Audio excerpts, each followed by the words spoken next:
моҳи аввали соли 2022 низ ба анҷом мерасад ва ман бовар дорам ки ҳанӯз ҳам ҳастанд нафароне ки дар ин моҳ ба ҷои соли 2022 соли 2021 навиштанд. Агар нафаре аз шумо чунин карда бошад, пас дар коммент ҳодисаро қисса кунед. мо бошад ба мавзӯи асосии худ маълум кардани пурфурӯштарин ё серхаридортарин мошинҳои ҷаҳон мегузарем. вақте ба раддабандии мошинҳо нигоҳ мекунем, мебинем ки мардуми ҳар кишвар табъу завқи мухталиф доранд ва бар асоси омилҳои мухталиф мошин мехаранд. масалан дар амрикои шимолӣ мошинҳои боркаш ва пикапҳо назар ба дигар хел мошинҳо маъмуланд, аммо дар аврупо муштариён то ҳол мошинҳои хурдро аз моделҳои калонтар афзал медонанд. аз ин рӯ фурӯши хатчбекҳои компактӣ, седанҳо ва кроссоверҳо дар ин қитъа нисбат ба дигар минтақаҳо зиёдтар аст. пикапҳои миёнаҳаҷм бештар дар кишварҳои ба мисли Австралия, Аргентина ва Бразилия маъмуланд. бо дар назар дошти ин, мо шуморо даъват мекунем ки моро ҳамроҳӣ намоед то дар бораи моделҳои серхаридор дар якчанд бозорҳои бузург назар кунем. мо аз Иёлоти Муттаҳида оғоз мекунем ки пас аз Чин дуввумин бозори мошинро дорад. мисли солҳои қаблӣ, дар соли 2021 Ford F-Series дар ҷалбу фикри мулоҳизаи мусбӣ аз муштариёни амрикоӣ муваффақтар шудааст. ин силсилаи хеле маъмул дар маҷмӯъ 726,004 адад фурӯхта шудааст ва дар ҷои аввал қарор дорад. барои беҳтар фаҳмидани ин рақам мо бояд бигӯем ки аз ҳар 100 мошини сабукрав дар Иёлоти Муттаҳидаи Амрико 5 ба силсилаи F тааллуқ дорад. ин силсила моделҳои F150, F250, F350 ва F450ро дар бар мегирад. унвони дуввумин модели серхаридор дар бозори Амрико дар соли 2021 пикапи ром расид. мисли F-Series пикап дар версияҳои гуногун меояд ки дар маҷмӯъ тақрибан 569,000 адад аз ҷониби муштариёни амрикоӣ соли гузашта ин намуди мошин харидор шудааст. силсилаи Chevrolet Silverado бо тақрибан 530,000 адад таҳвил дар ҷои сеюм аст.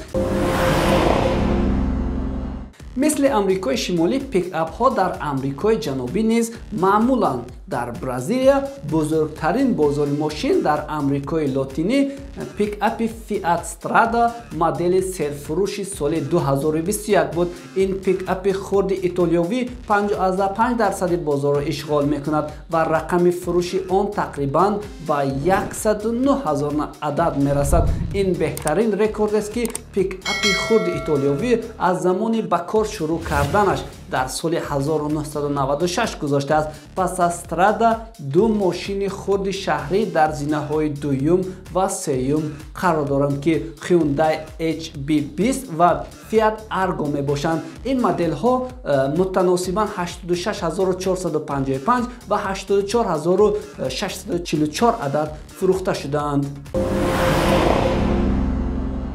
дар Аргентина унвони мошини пурфурӯши соли 2021 ба маҳсулоти Fiat расид. дар ин кишвар седан Fiat Cronos бо рекорди беш аз 37,000 мошини пурфурӯши соли 2021 дониста шуд. нархи оқилона, тарҳи қобили қабул ва шабакаҳои васеъи фурӯш ва дилерӣ бартариҳои ин мошини дар дохили он ҷамъ шуда мебошанд. Toyota Hilux ки дар 3 соли пеш аз соли 2021 аз ҳама серхаридортарин мошини Аргентина буд, соли гузашта бо тақрибан беш аз 37,000 адад таҳвил ба ҷои дуввум поин рафт. ҷои сеюм насиби рақиби олмонӣ ин пикап Volkswagen Amarok мебошад. дар аврупои континенталӣ ки саввумин бозори мошин дар ҷаҳон аст, вазъ аз кишварҳои зикршуда яккаме фарқ мекунад. масалан дар олмон хетчбеки Volkswagen Golf бо фурӯши тақрибан 92,000 адад мисли солҳои қаблӣ дар ҷои аввал аст. аммо нуктаи муҳим ин аст ки саҳми Golf дар бозор дубора коҳиш ёфта, ҳоло ҳамагӣ ба 3,5% яъне расидааст. донистани он бад нест ки ин нишондод пасттарин ҳиссаи голф дар бозори олмон аз соли 1980 аст. ҷолиб он аст ки моделҳои дуюм ва сеюми олмонӣ дар соли 2021 аз ҷониби Volkswagen истеҳсол карда мешаванд. ин унвонҳо мутаносибан ба ду кроссовери T-Roc ва Tigан расидаанд. дар дуввумин бозори бузурги Аврупо, Фаронса, ин Peugeot 208 аст ки аз Renault Clio ҳамчун мошини пурфурӯш пеш гузашт. пирӯзии 208 дар ҳоле аст ки Clio аз соли 2004 инҷониб мошини пурфурӯштарин дар Фаронса ба шумор меравад. пас аз Peugeot 208 ва Renault Clio, хатчбеки иқтисодии Dacia Sandero дар ҷои сеюм аст. фурӯши Sandero соли гузашта 44% афзоиш ёфт ки ин рақами бисёр ҳам назаррас барои ин ширкат аст. дар Британия кабир бори аввал аз соли 2009 модели дигаре ба ҷуз Ford Fiesta мошини серфурӯши сол гардид. албатта Corsa аз ҳисоби рақобати дохилии оилавӣ байни Ford Fiesta ва Puma тавонист аз рақиби амрикои худ пеш гузарад. шояд шумо фикр кунед ки Ford Fiesta пас аз Vauxhall Corsa дуюм аст, аммо ин хел нест, зеро Tesla модел 3 бо фурӯши тақрибан 35,000 адад дар ҷои дуюм аст. ҷои сеюм ба Mini бо рекорди беш аз 34,000 адад тааллуқ дорад. дар Италия брендҳои ватанӣ бештар истиқбол мешаванд. ин масъала боис шуда ки Fiat Panda бо фурӯши қариб 112,000 адад дар ҷои аввал бошад. хетчбеки хурди шаҳраки Fiat 500 низ бо тақрибан 45,000 муштарӣ дар ҷои дуюм аст. ҷои сеюмро хетчбеки Lancia Epsilon бо фурӯши қариб 44,000 адад пеш омадааст. дар Испания ду кроссовер Seat Arona ва Hyundai Tucson дар ҷадвали фурӯш бо рекорди ба ҳам наздик дар ҷои аввал мебошанд. ин ду мошин тавонистанд 21,946 ва 21,258 ададро сабт кунанд. ҷои сеюмро Dacia Sandro бо зиёда аз 20,000 адад фурӯхтааст. дар бозори Испания ду нуқтаи ҷолиб вуҷуд дорад. аввалан Seat Arona соли 2017 муаррифӣ шуда буд ва дар ин муддати кӯтоҳ тавонист ба ҳамаи рақибони худ пирӯз шавад.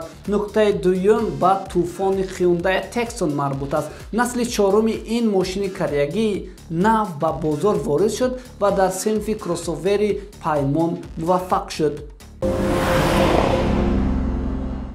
дар Туркия Fiat Egea бо фурӯши қариб 50,000 адад мисли солҳои қаблӣ дар садри ҷадвал қарор дорад.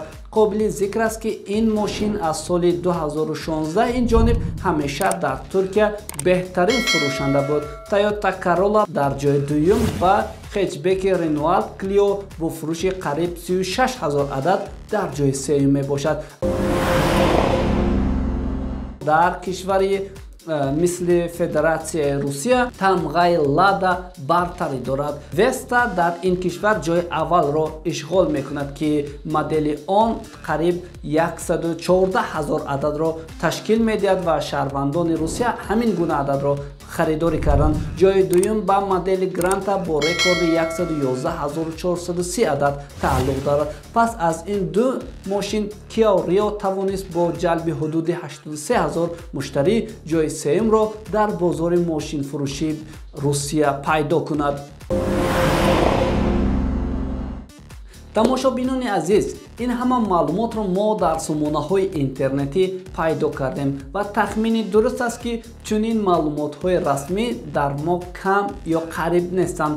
маълумоти расмӣ гуфта, ман ҳамон маълумоти худи ширкатҳоро дар назар дорам ки бо кушодани офисҳои худ ин ҳисоботро пур мекунанд. дар мо бошад кам ширкатҳо филиал доранд ва мо бошад аксаран мошинҳои худро аз вагон харидорӣ мекунем ва он дар кишварҳои абарқудрат аллакай дар ҳисоби партов аст. як савол медиҳам ва бо ҳамин барномаро ҷамъбаст мекунам. ба фикри шумо дар соли гузашта кадом намуди мошин дар Тоҷикистон серхаридортарин мошин ба ҳисоб мерафт? дар комментарӣ бинависед. обуна шуданро фаромӯш накунед. то дидан.